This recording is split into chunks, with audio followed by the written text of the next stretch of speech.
नमस्कार, मैं हरपाल दादरवाड़, राजस्थान एकीकृत शिक्षक महासंघ का प्रदेश अध्यक्ष।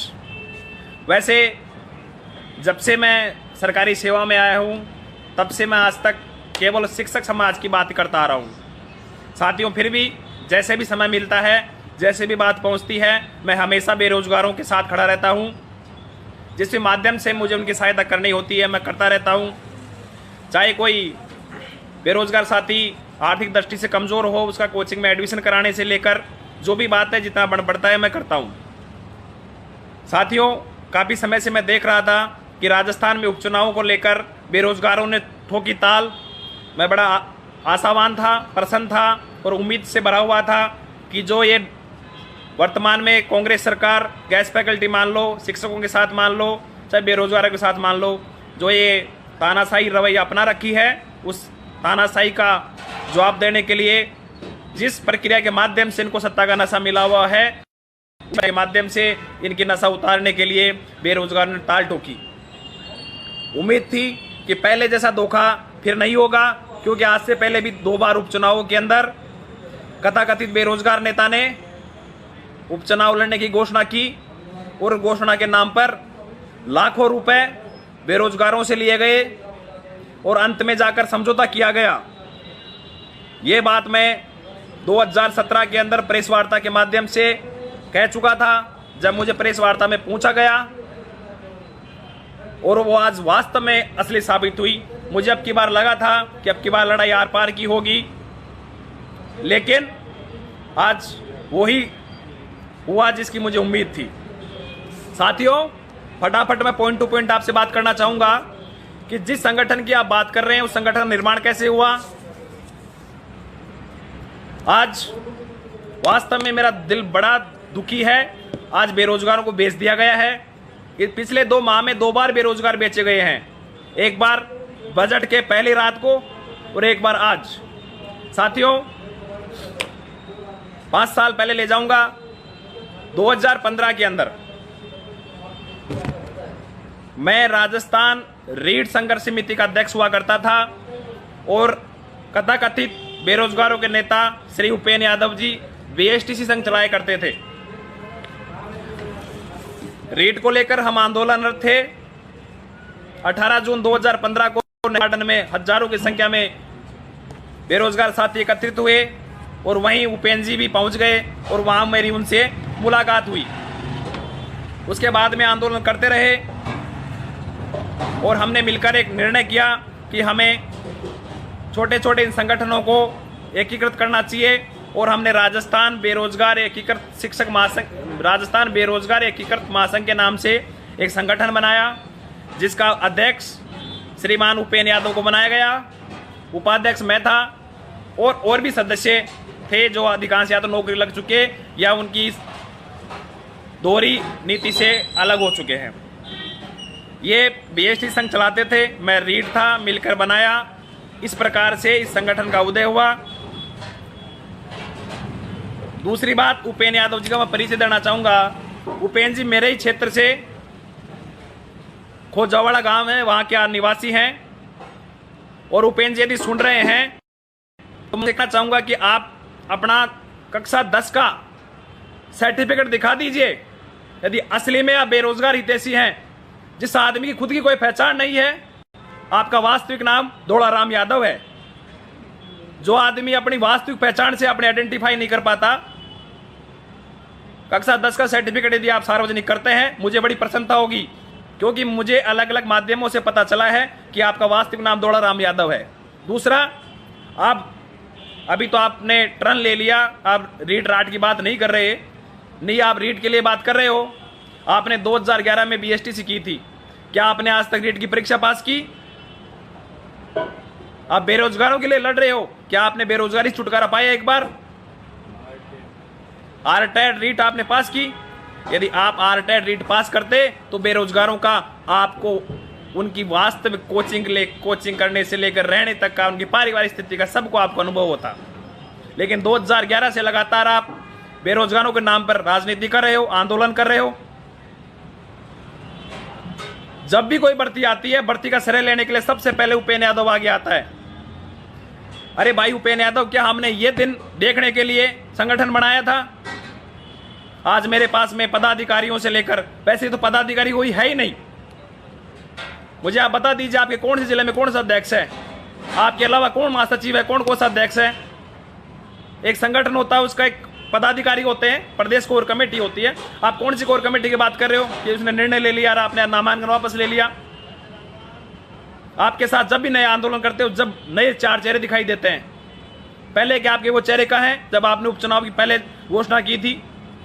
आपके साथ लोग क्यों छोड़ के जा रहे हैं? आपसे निवेदन है कि यदि वास्तव में आप बेरोजगार हितैषी हैं, बेरोजगार लिए काम कर रहे हैं, तो सबसे पहले अपने आइडेंटिटी दिखाइए कि आपका वास्तविक नाम क्या है। क्योंकि मैं तो जहां तक जानता उपेंद्र यादव है, लेकिन जो आपने बेरोजगारों की भावनाओं का सौदा किया है, पहले 24 तारीख बजट आने से पहले रात को सौदा किया, रातों रात आपने धरना समाप्त किया। तब लोग पूछ रहे हैं कि भाई साहब आपके एरिया से आता है, इसका नाम ये फलाना है, डिक्लाइन मुझे नहीं पता। मैं आपको उपेंद्र जी स्पेशल निवेदन करता हूं कि आप कक्षा 10 की मार्कशीट पब्लिक करें, जिससे ये बेरोजगारों का शंका दूर हो। दूसरा, अब लगातार रीट आरटेट फलाना डिक्लाइन के लिए लड़ रहे हो, यदि आपने आरटेट पास की है तो आप आरटेट की डिग्री भी दिखाइए। मैं डिग्री पूछने वाला नहीं हूं कोई भी, लेकिन ये बेरोजगारों की एक आवाज है, आपकी मांग है। अलग विषय पे बात करूं, सबसे महत्वपूर्ण बात यह है कि जब बेरोजगारों का 22 गोदाम पे धरना चल रहा था, लंबा धरना था, बजट के एक दिन पहले रात में ऐसी कौन सी समस्या पड़ी थी कि आपने धरना समाप्त कर दिया? आपने लाइव के माध्यम से बताया कि धरना समाप्त इसलिए किया क्योंकि आपकी सरकार से वार्ता हो गई थी, समझौता हो गया था। अरे तो नेताजी मुझे यह बता दीजिए कि यदि आपकी बजट के एक दिन पहले राजेंद्र यादव जी मंत्री महोदय के साथ में समझौता हो गया, आपने तीसरे दिन उपचुनाव लड़ने की घोषणा कर दी, या तो वो समझौता नहीं हुआ था उस दिन? यदि समझौता नहीं हुआ तो आपने धरना समाप्त क्यों किया? उन हजारों भावनाओं के साथ ने आपने उस समय खिलवाड़ किया, व्यक्तिगत स्वार्थों के कारण आपने धरना समाप्त किया। मैं बिल्कुल साफ साफ बोल रहा हूं। आपने नर्सिंग कर्मी, कंप्यूटर कर्मी सबको बैठा रखा, विद्यार्थी मित्रों ने कौन सा समझौता किया? जब कमेटी बन गई थी, शिक्षा सीएम साहब ने कमेटी की बात कह दी थी, कमेटी बन गई, समझौते की बात हो गई थी, तो आपने धरना समाप्त कर दिया। बात समझ में आती है। लेकिन कुछ दिन बाद में आप उपचुनावों को लेकर ढिंढोरा पीटने के लिए पहुंच जाते हैं। हमें लगा कि आपसे जो समझौता किया उस पर सरकार अमल नहीं कर रही। तो ये बताओ, जब या तो उस समय आपने झूठ बोला था कि समझौता हुआ, या आप आज झूठ बोल रहे हो कि फिर समझौता हुआ? तो मैं आपसे ये जानना चाहता हूं, मैं नहीं राजस्थान का बेरोजगार ये जानना चाहता है कि उस दिन रात को एनएम वाली जो महिलाएं थी, वो बहनें थी, वो रो रही थी, आपने उनकी भावनाओं को बेचा था? यदि उस समय समझौता हो गया था तो फिर आपको उपचुनाव में जाने की जरूरत कहां की थी? और यदि आप उपचुनाव में गए, आपने उपचुनाव के नाम पर लोगों से पैसा लिया है, लोगों ने आपको पैसा दिया है, वो कोई बुरी बात नहीं है। पैसा लिया जाता है, पैसा दिया भी जाता है, आंदोलन लड़ने के लिए पैसा बहुत जरूरी है। लेकिन जब लोगों को आप पे भरोसा था, लोगों ने आप पे विश्वास दिखाया, तो आप पीछे क्यों उठे?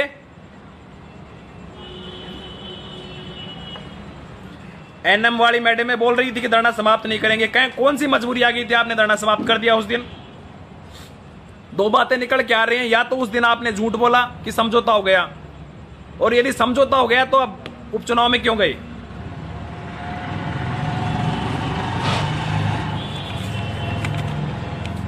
ठीक है, आप उपचुनाव में चले गए, उपचुनाव में जाने के बाद में आपने जोर शोर से प्रचार करता रहे। मेरे पास साथियों को फोन आते थे, मैं उनको बोलता था कि जो पहले उन्होंने किया वही अब करेंगे। लेकिन अब की बार मुझे खुद को उम्मीद थी, क्योंकि बेरोजगार साथी काफी आपके साथ जुट रहे थे। लेकिन बीच बीच में जो आप सब डालते थे कि सरकार हमारी बात मान लेगी तो अभियान रोक देंगे, मुझे तो यह बताओ कि सरकार ने आपकी कौन सी बात मानी? यदि सरकार ने आपकी बात मानी तो उसका लिखित में क्या प्रूफ है?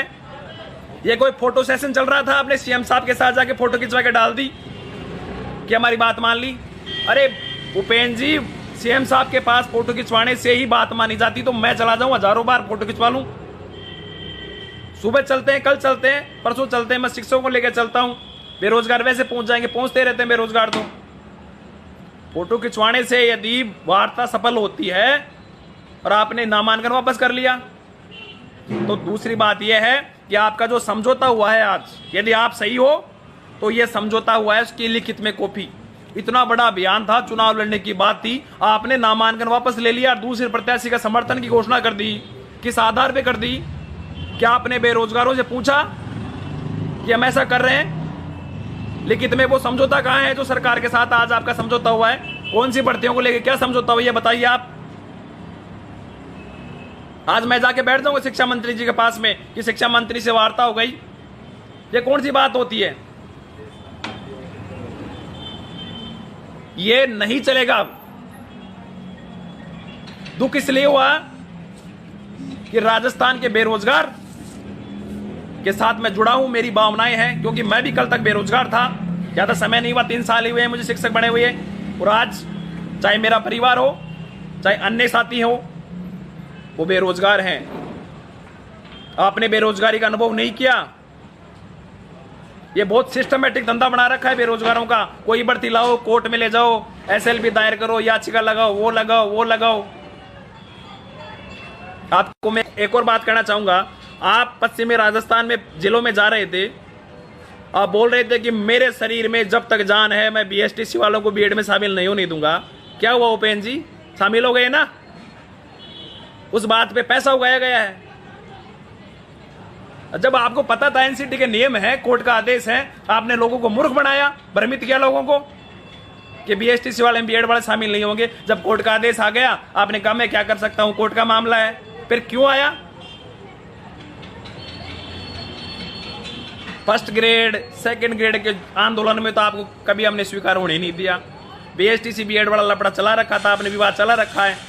2012 से लेकर बीएसटीसी बीएड का विवाद चला रखा है। अब की बार आप बीएसटीसी में बीएड वालों को शामिल न होने की जो आपने कसम खाई थी, वो कसम भी आपकी टूट गई है। और मैं दावे से कह सकता हूं बीएड वाले बीएसटीसी में शामिल हुए हैं और ये उनका अधिकार था। अब ये जो आंदोलन मेरे जो समझ में आ रहा है, पूरा का पूरा आंदोलन बीएसटीसी बीएड में आपकी असफलता को दिखाता है। खैर, बीएसटीसी बीएड में सरकार का आदेश से बीएड वाले शामिल हो गए। एक और बात, जैसे कोई भर्ती पूरी होने लग जाती है या कोई भर्ती की बात आती है, आप सामने आके बोलते हैं मैंने ये कर दिया, मैं ये कर दिया। अरे मुझे बताओ, फिर सरकार को ये विभागों को बंद कर देना चाहिए सारे के सारों को ही। आप कोई सर्वपूर्ण संपूर्ण एक नेता बना दे, आपके बेरोजगार बोर्ड गठन करवा देते हैं सारे मिलके।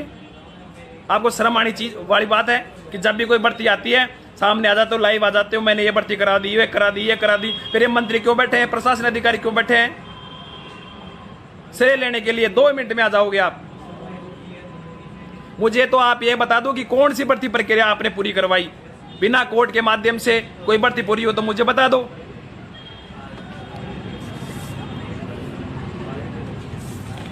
आज वास्तव में बेरोजगार वापस वास्तव में अपने आप को ठगा महसूस कर रहे हैं।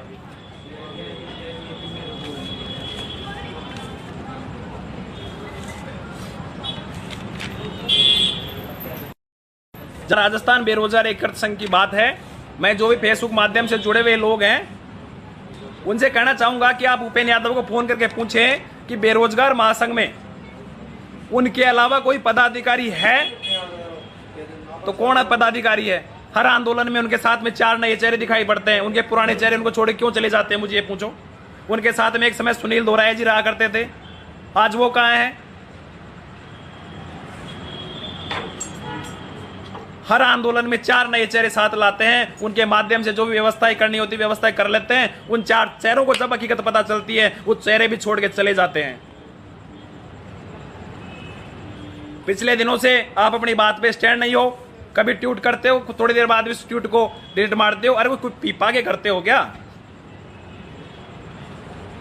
आपको सतुना नहीं क्या ट्वीट कर रहे हो, क्या नहीं कर रहे हो ट्वीट। मैं तो उस दिन देख रहा था वो भर्ती कॉलेज लेक्चरर की भर्ती का मामला था, आपने ट्वीट किया कॉलेज लेक्चरर की भर्ती बढ़ेगी नहीं बढ़ेगी पता नहीं, थोड़ी देर बाद में आपने उसको ट्वीट डिलीट मार दिया। अरे होश में रह के काम किया करो, बेरोजगार आपसे आशा उम्मीद रखते हैं साहब। अब मेरे को यार गालियां देने से कुछ नहीं होगा। भूपे ने कुछ साथी मेरे को गालियां दे रहे, कुछ नहीं होगा। जब से मैंने ये कहा शाम से कि मैं आज इसकी बात करूंगा, मेरे पास फोन आने लगे, धमकियां देने लग गए। हरपाल दादरवाड़ किसी एक भी बेरोजगार के साथ में कोई अन्याय किया हो तो मुझे बता दीजिए। दुख इसलिए होता है कि आपने आज समझौता किया। यदि आप वो समझौता करने से पहले जो समझौता हुआ है उसको आप उस फोटो की जगह जो आपने छायाचित्र डाला है ना गहलोत साहब के साथ में खड़े होके, उस सीएम साहब के साथ में जो फोटो शूट किया, उस फोटो शूट से पहले जो समझौता हुआ आपका, उस समझौते को डाल देते। लेकिन आपने ऐसा नहीं किया। कौन सी मजबूरी थी? अरे फोटो शूट करने से समझौते नहीं होते। कृपया बताते कोई कौन कौन सी भर्ती में क्या क्या बात हुई है हमारी। उपेंद्र जी आपने बहुत गलत किया है और जल्द ही राजस्थान के बेरोजगार अपने आप को ठगा महसूस कर रहे हैं। आपका विकल्प जरूर मिलेगा और यह विकल्प राजस्थान के बेरोजगार खुद देंगे। अब बीएसटीसी बीएड का लफड़ा, देखो फर्स्ट मोटी बात बताता हूँ, फर्स्ट ग्रेड में एग्जाम डेट बढ़ाने को लेकर जितने भी आंदोलन हुए, उस आंदोलन में उपेंद्र यादव कहीं दिखाई नहीं दिया। सेकंड ग्रेड के रिजल्ट निकलवाने के आंदोलन में खुद ने लड़े, उपेंद्र यादव कहीं दिखाई नहीं दिया। सिर्फ रीट की भर्ती है और रीट में भी अब की बार बीएसटीसी बीएड वालों को लड़ाने का खूब प्रयास किया। रीट की भर्ती के डरे हुए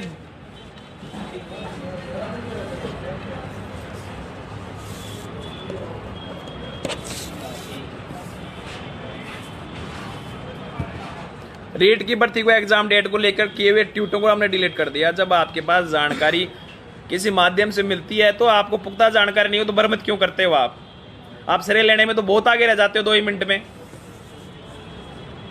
अब आपकी दुकानदारी बंद हो गई है उपेंद्र यादव जी, बेरोजगार को समझ रहे हैं। मैं आपसे फिर निवेदन कर रहा हूं, बेरोजगार आज भी एक संख्या, एक कैडर है, आपकी और आशा और विश्वास के साथ देखते हैं, लेकिन आप उनके साथ खिलवाड़ ना करें। लास्ट में मैं इतनी बात कहूंगा कि मेरे को धमकी दिलाने से तो कुछ होगा नहीं, कि मेरे को धमकी दिलाने से कुछ होगा। सुनने में आ रहा है कि कई बेरोजगार मेरी बहनें हैं, शिक्षक हैं, जो शिक्षक बेरोजगार हैं, नौकरी लग गई, उनको भी झूठ बोला गया है। पता नहीं आपने बोला, आपके माध्यम से किसने बोला कि उपेंद्र जी तो अनमेरिड हैं, उपेंद्र जी ये है फलाना, क्या डेकोरम से रहते हो, कोई शादीशुदा? अरे आपकी शादी हो चुकी है, आप बहुत पहले आपकी शादी हो चुकी है, आपके बाल बच्चे भी हैं शायद। तो जो भी व्यवस्थाएं हैं, आप किसी को गुमराह न करें। ये भी शिकायतें आ रही हैं, उनका भी खंडन करें। कोई पता नहीं पे नाम था, क्या नाम है उस लड़के का, भी वो मास्टर नहीं बन गई अभी वो।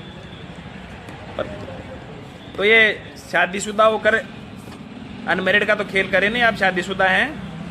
शायद कोई पारुल नाम की लड़की का कुछ ऐसा चला था, सुनने में आया था। तो कुछ चीजें हैं। पहला, आपका वास्तविक नाम दौड़ाराम यादव है, ऐसा बेरोजगार मानते हैं। तो एक बार आपकी 10वीं की मार्कशीट, आपने आरटेट पास की कि नहीं की, उसका सर्टिफिकेट। 24 तारीख को यदि आपने धरना समाप्त किया उस दिन रात को, यदि उस समय समझौता हो गया था, तो फिर उपचुनाव में जाने का ढोंग क्यों किया? और जब उपचुनाव में चले गए, ड्रामा रच ही दिया, तो उस ड्रामे का जो आपने समापन किया, जो समझौता किया, वो समझौता आपको लिखित में दिखाना चाहिए था। कौन सी कोर कमेटी थी जिसने सोच समझ के डिसीजन ले लिया? आपके कोर कमेटी का आदमी तो बताओ, क्योंकि आपकी जब भी कोर कमेटी के मैं देखता हूं तो 4 नए चेहरे आपके साथ रहते हैं। तो उपेंद्र जी फिर बोल रहा हूं, ये जो मेरे को गालियां दे रहे हो, कुछ नहीं होने वाला, सुधर जाओ। कुछ दिन पहले भी कोई न्यूज चैनल पे इंटरव्यू आया था, कुछ बेरोजगार नेता बोल रहे थे। तो ये बात है साथियों, जो भी जुड़े हुए हैं, बस आपसे निवेदन है कि उपेंद्र जी को पूछें कि जो लिखित में समझौता हुआ है, उस समझौता की कॉपी डाले कि क्या समझौता हुआ है।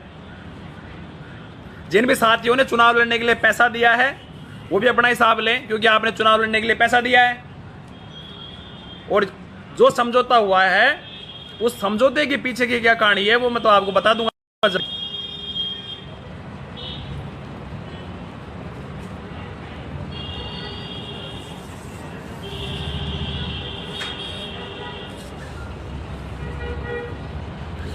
तो बेरोजगार साथियों, उम्मीद आशा है कि जल्द आपको रोजगार मिलेगा। सरकार जो गैस फैकल्टी पे कर रही है उसका अब हम विरोध करते हैं। आपसे हाथ जोड़कर विनम्र निवेदन है कि कथाकथित बेरोजगार नेताओं का हकीकत पहचाने। मैं गलत बोल रहा हूं, यदि मैं गलत हूं तो आप उपेंद्र जी को फोन करें, उनसे मैंने जो बात कही 5 बातें पूछ लें। यदि वो उनका जवाब दे दे तो मैं गलत हूं और वो सही है। असली नाम, सर्टिफिकेट, जब धरना समाप्त किया वो समझौता या सही था। यदि समझौता सही था तो ड्रामा क्यों रचा? यदि ड्रामा रच दिया तो आज बिना लिखित में मांगे माने आपने ना मानकर वापस क्यों ले लिया? कौन सी बात थी? कौन सी भर्तियों पे बात की सरकार ने? तो आपको फोटोशूट से पहले ये करना चाहिए था। धन्यवाद। लास्ट में उपेंद्र यादव जी, फिर मैं निवेदन कर रहा हूं बेरोजगार साथियों, मैं इसके खिलाफ वास्तव में जो बोला है मेरे हिसाब से जो बात सही थी, आप चाहोगे तो मैं एक एक चीज की डिटेल दे दूंगा। कितना टेट में, कितना रीट में, कितना क्या जो भी मिला है, सब कुछ व्यवस्थाएं हैं, सब कुछ है लोगों के पास में कि चीजें सार्वजनिक नहीं की जाती। तो आप एक बार उनको पूछ लेना कि हरपाल दादरवाड़ लाइव आया था आज, और हरपाल दादरवाड़ लाइव आके कुछ प्रश्न है, उन प्रश्नों को पूछ लेना। यदि वो उनका सकारात्मक उत्तर दे पाए तो मैं गलत था ऐसा मानना। यदि वो सकारात्मक उत्तर नहीं दे पाए तो मानना कि वास्तव में वो गलत था और हमें गुमराह होना नहीं होना। अब गुमराह, अपने अधिकारों की लड़ना सीखो। जो भी मैंने बोला है उसके सबूत मेरे पास हैं, और यदि मैं गलत हूं तो उससे सबूत लेके मुझे बता दीजिएगा। बहुत बहुत धन्यवाद। सभी जुड़े, जितना हो सके इस लाइव को पहुंचाएं कि उपेंद्र जी पहुंचे और उपेंद्र जी अपने पक्ष में सबूत रखें। और ये सबूत उपेंद्र यादव जी मैं नहीं मांग रहा, राजस्थान का बेरोजगार जो अपने आप को ठगा महसूस कर रहा है वो मांग रहा है कि लिखित समझौता कहां है। आपको फोटोशूट की जगह लिखित समझौता पहले दिखाना चाहिए था। और यदि आप लिखित समझौता दिखाते, जब बेरोजगार से एक ओपिनियन पोल करवाते कि हमें चुनाव लड़ना चाहिए कि नहीं लड़ना चाहिए। अब बेरोजगार एकीकृत महासंघ के अध्यक्ष हो, आपने बिना बेरोजगारों की राय लिए नामांकन वापस और प्रत्याशी को समर्थन की बात की। एक तरफ तो आप राजस्थान एकीकृत बेरोजगार के अध्यक्ष हो और आप एक तरफ से उनकी बात नहीं कर रहे। कौन सी कोर कमेटी का निर्णय ले लिया? मैं मांग करता हूं राजस्थान के बेरोजगारों की तरफ से कि तत्काल रूप से आप राजस्थान एकीकृत महासंघ को छोड़ दीजिए, बेरोजगार महासंघ को छोड़ दीजिए। काफी युवा बेरोजगार का नेतृत्व करने के लिए तैयार हैं। यह दलाली नहीं चलेगी। और जैसा आज सुबह जब से ये हुआ है, जब से काफी माध्यम से फोन आ रहे हैं कि राजस्थान में बेरोजगारों के अब उपेंद्र से एक दड़ा अलग होकर नया संगठन बना रहा है, वो कर रहा है, उनको भी मेरी शुभकामनाएं। उनसे भी हाथ जोड़ के निवेदन है कि बेरोजगारों को उनकी भावनाओं से मत खेलना। बड़ा दुख होता है उनके बेरोजगारों के माता पिता कैसे उनको पढ़ा रहे हैं। कोरोना काल के अंदर कैसी विकट परिस्थितियां हैं आर्थिक रूप से। जब कोई भर्ती आती है तो माँ बाप के आंखों के अंदर एक आशा उम्मीद हो जाती है, लेकिन ये बेरोजगार नेता उस भर्तियों को कोर्ट में ले जाकर उस भर्तियों को अटकाते हैं। पैसा एक धंधा बना रखा है। बहुत से लड़कों का फोन आता है, कई तो रोते हैं कि साहब हमारी भर्ती ऐसी हो जाएगी। भ्रमित कर रहे हो। जो भी नया संगठन, जो बेरोजगार एकीकृत महासंघ से कुछ लोग टूट रहे हैं, उनका फोन आ रहा है कि नया संगठन बनाएंगे और जल्दी वो प्रेस कॉन्फ्रेंस करके जो उपेंद्र यादव के साथ में हैं वो शायद दूसरा संगठन बना रहे हैं। उनको शुभकामनाएं हैं। क्या है, उनसे गुजारिश है कि बेरोजगार वैसे भी टूटे हुए हैं, उनसे कम से कम पैसा तो मत लेना। और धन्यवाद सभी साथी। और जल्द ही राजस्थान बेरोजगार एकीकृत महासंघ के राजस्थान भर के शायद पदाधिकारी तो है ही नहीं, जो सदस्य हैं जो जुड़े हुए हैं वो एक नया संगठन बना रहे हैं। अभी जस्ट मेरे पास में नीचे सूचनाएं आ रही हैं, उनको शुभकामनाएं। और वो जल्द प्रेस कॉन्फ्रेंस करके आप उपेंद्र जी को फोन करके ये 5 प्रश्न पूछ लेना। यदि वो जवाब दे देते हैं तो हम भी उनको बता देंगे, अन्यथा नए संगठन बनेगा। और मैं उपेंद्र यादव से राजस्थान के बेरोजगारों की ओर से अपील करता हूं कि तत्काल प्रभाव से जो आपने भावनाओं से खिलवाड़ किया है उसको ध्यान में रखते हुए अपना त्याग पत्र देके नैतिकता का परिचय दे। और जो पैसे ले लिए, जो पैसे दे दिए, वो पैसों के हिसाब कर लेना कि हमने चुनाव लड़ने के लिए पैसे दिए थे, अब पैसे भी वापस कर लीजिए। बहुत बहुत धन्यवाद।